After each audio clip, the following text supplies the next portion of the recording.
So welcome everyone to today's Expert Chat webinar, Digital Badges with McGraw-Hill's Wyatt Morris.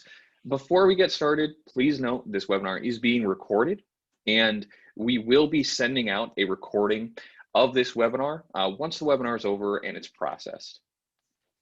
We have quite a few folks on today, so everyone is going to be muted except for our presenters. So if you do have questions or comments, please post those in the Q&A section. That should be over on the right-hand side of your screen. We will be monitoring those questions as we go and trying to get to as many of them as we can.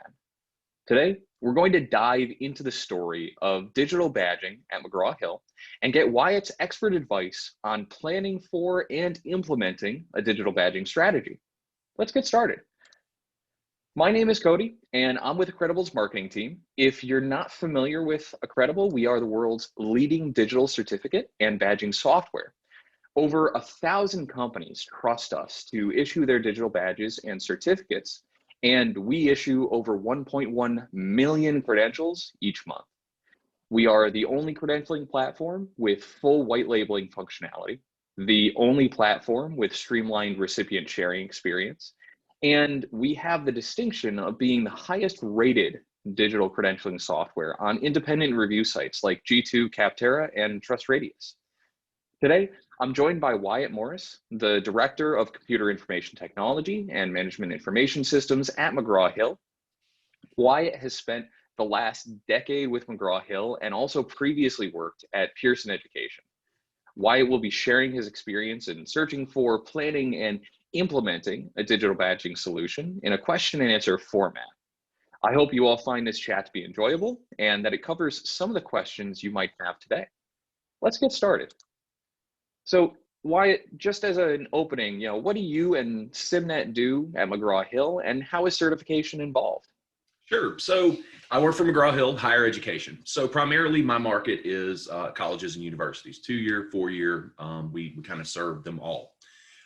So I'm director of a couple of product lines, one of them being computer information technology.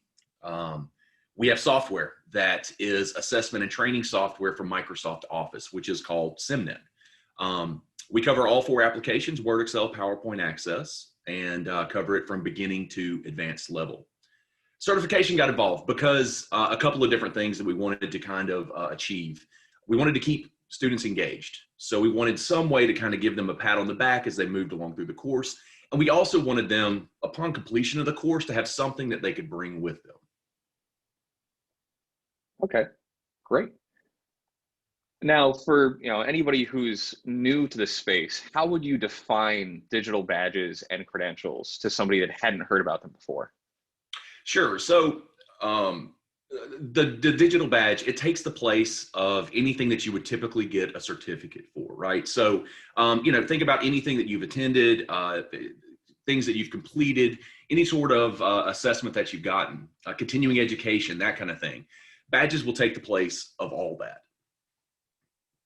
Great. And, in your opinion, how do digital credentials compare to those paper credentials?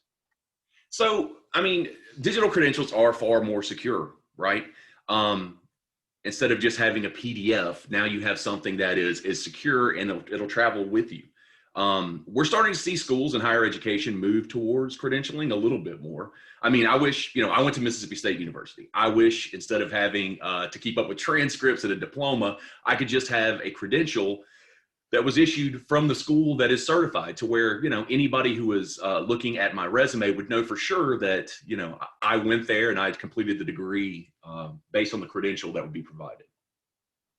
Great. And, prior to getting into launching your badging initiative or even searching for a product, did you or any of your colleagues have concerns around digital badges? Yeah. So we have badging in the market that I compete in.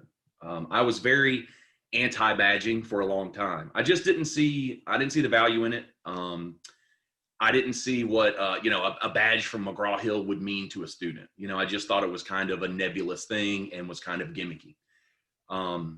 What really changed my mind is I was meeting with a customer and he teaches at a small 2-year school in rural Texas. And he was 100% into badging. And that was the key driver that he was looking for in a product. And I asked him why, what's the big deal?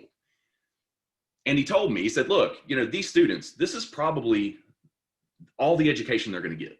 A lot of these students are not going to move on to a 4-year school.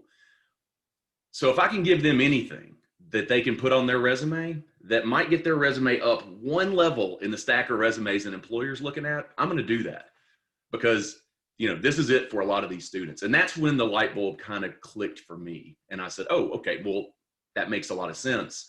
And it really just kind of showed that the power of what you can do with these credentials. So that's when we really started grinding and figuring out how we were going to implement a badging program within Simnet. Right. That's a fantastic story. So the only other question that I have, kind of going over the basics, is how do digital badges fit into McGraw-Hill, into Simnet's marketing strategy? Sure. So that's a good question. I mean, yeah, so Simnet as a whole, we have 2 main competitors, right? One of them has badging, the other one doesn't. So when we were looking at it, we wanted to make sure that we did, the program that we developed was better than our competitors, right? So we came up with a full kind of comprehensive solution. Rather than just saying, hey, we have badges, we wanted to have a program that kind of soup to nuts, a student could get several different levels of certification and make it all integrated and just a really slick interface for the students. So now we market that as a competitive advantage, right? Because even though one of our competitors has badging, we feel like we do a way better job at it. Great. All right. Thank you for the overview so far. We'll just jump right into the planning stage. So, from a high level, for other people who might be considering, going into and launching a program, who should be involved in that planning process for a badging program? So we didn't know, getting into this, we weren't sure. My advice would be keep it small. You want to keep just the major stakeholders involved and keep it small in the planning phase. You can go a million different ways with badging. So you really need to define your scope and keep it again to a smaller group.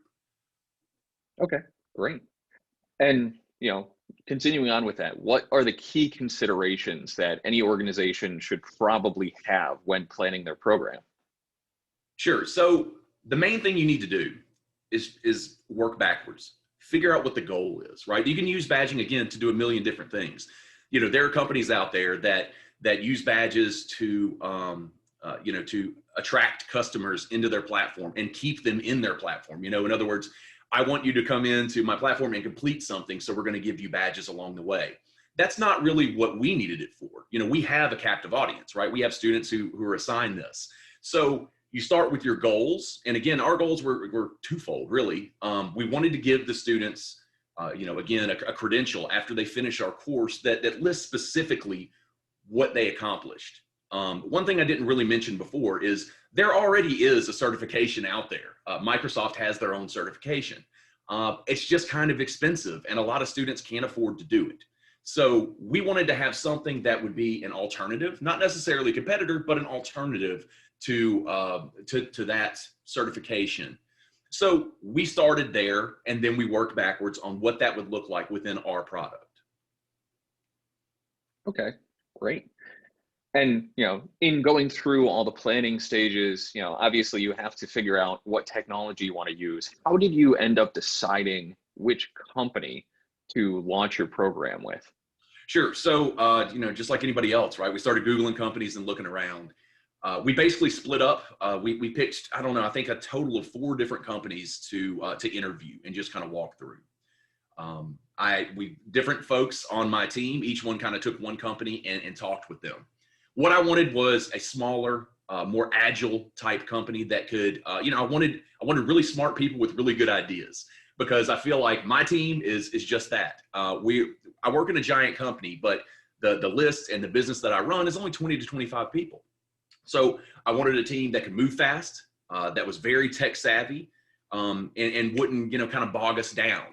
And with Accredible, that's exactly what we found. We got on a call, and the introductory call, I really liked you guys, and told everybody, okay, this is the way we're going to go. Then when we got the engineers involved, right, the tech people, because I'm not that. We got your tech people, we got my tech people, and in an hour they kind of had it hashed out. I just kind of threw it out there and said, here's what I want to happen. And within an hour, everybody was shaking their heads, getting, okay, yeah, we can do it this way, that way. We had a wireframe within like 10 days of what it would look like. So, we went from, hey, I want to do badging in Simnet to, hey, I just issued my first badge in like 4 months, maybe. I mean, it wasn't long at all. So it was a great process. And again, we were looking for somebody smaller and hungry, and that was Accredible. Excellent. That turnaround time from the idea to issuing your first badge live, it's fantastic. The 4-month timetable, that has me floored. It's unheard of in my business. We don't do things that quickly. And yeah, it was great, and it worked out well for everybody. Excellent. So getting into more of your badges specifically, how are the badge tiers that you have designed to work? Sure. So we have 4 different levels of badging, and I should have mentioned earlier, just so everybody understands the scope of our business. We work with about 500 schools. We have about 300,000 students that are going through Simnet right now. But getting back to the tiers, so we set up 4 stages, right? So it's based on karate belts. The reason we chose that is our lead developer was taking his daughter to Taekwondo classes, and he called me up afterwards and said, hey, I got a great idea. Let's do it on a belt system. So we have white belt, yellow belt, purple belt, and black belt. I mentioned that there's also certification already out there. They have their own naming convention, which is not at all like this. So we wanted to make sure that we didn't confuse the market, and we wanted to distinguish ourselves. Like, this is completely different from the other certifications out there. And this isn't necessarily a certification. It's just a way that we prove that, students know how to do these skills. So basically we have a couple of different completion-based belts. At the beginning and the advanced level. And then we have a couple that are tied to assessment. The whole point is we want to motivate students and keep them in the course. So we give them a couple of pat on the back type smaller badges, right? Just completion based. But then the ones that really mean something that you're going to want to put on your resume, we have assessments tied to those. Excellent. That sounds like a fantastic way of setting things up. And then for the badge itself, I really like the designs that you have. How did you end up picking those designs for the badges? Sure. So, and we'll be happy to send out what these look like to anybody who's interested. Number one, we have a great designer at my developer, but for us, it was kind of easy. When you're trying to figure out a color palette and what you want to put on there, ours was kind of prescribed to us already, right? Because Excel, Word, they already have their own colors. Excel's green, Word's blue, PowerPoint's kind of orange. So the color palette was kind of decided for us. So then it was just a matter of what the graphic was going to look like. What we did figure out, though, is a lot of people don't know what order karate belts go in. I took karate as a kid, so I kind of knew, but we figured out really quickly that a lot of people don't know.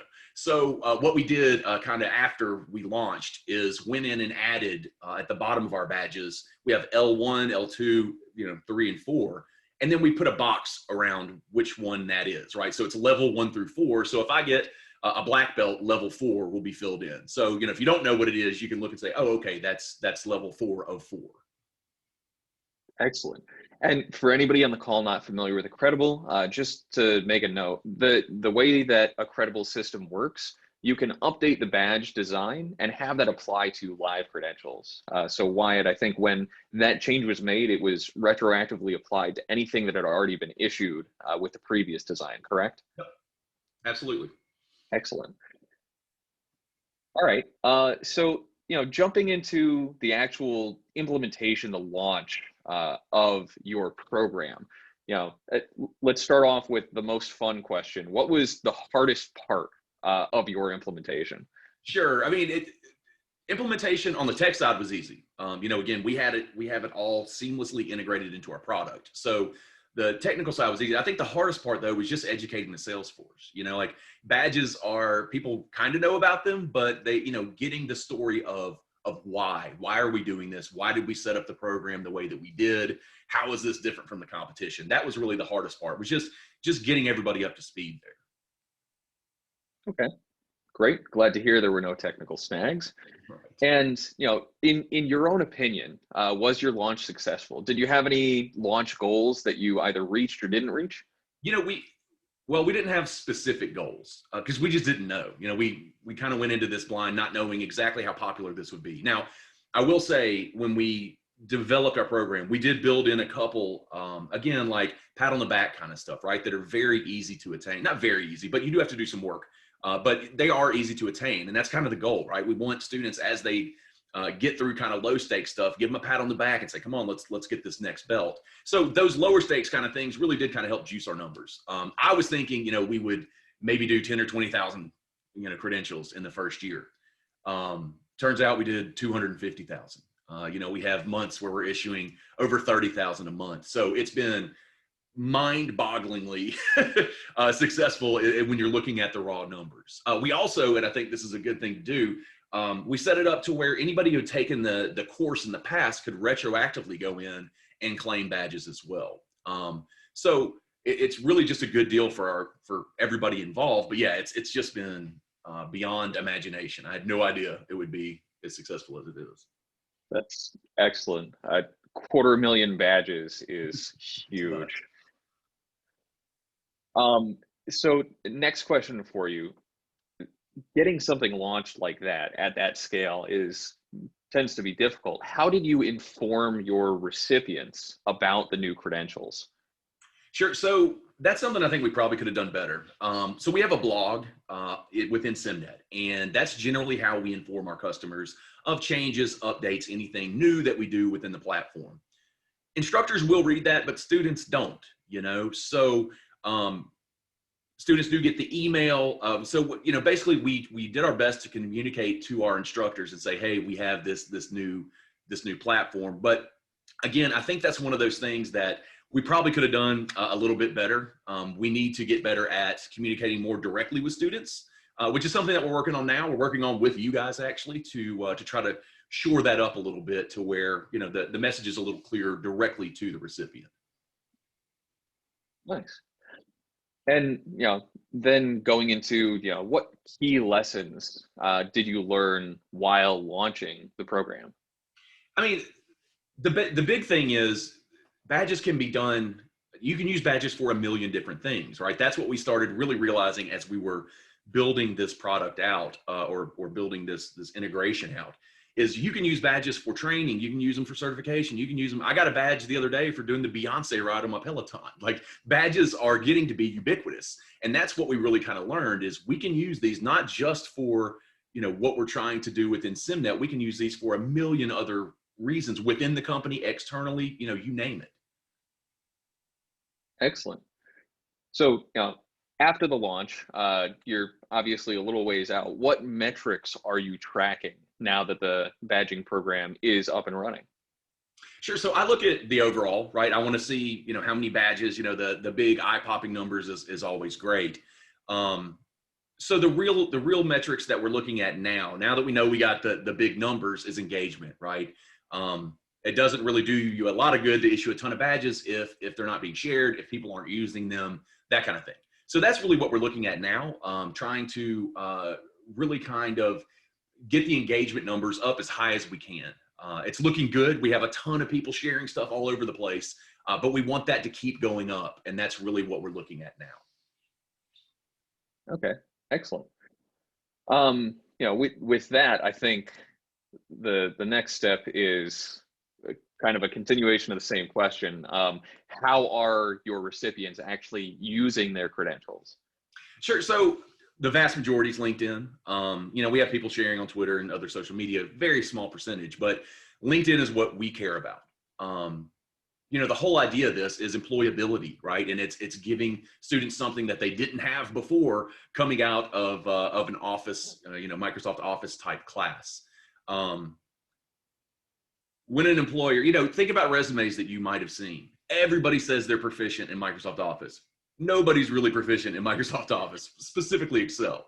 So the real reason for the credential is any potential employer, if they see the credential that we've issued, they can click on it and they can look and see a specific set of tasks that student proves they know how to do, right? And it's they've proven it within a McGraw-Hill system, who's a leader in higher education. So that's how they're using them, is putting them on LinkedIn, you know, bragging about their accomplishments, even during COVID, right? I mean, this is something that has really helped out a lot of folks, and that's how they're using them now. And that's exactly kind of the plan for, you know, that we had going into it. Excellent.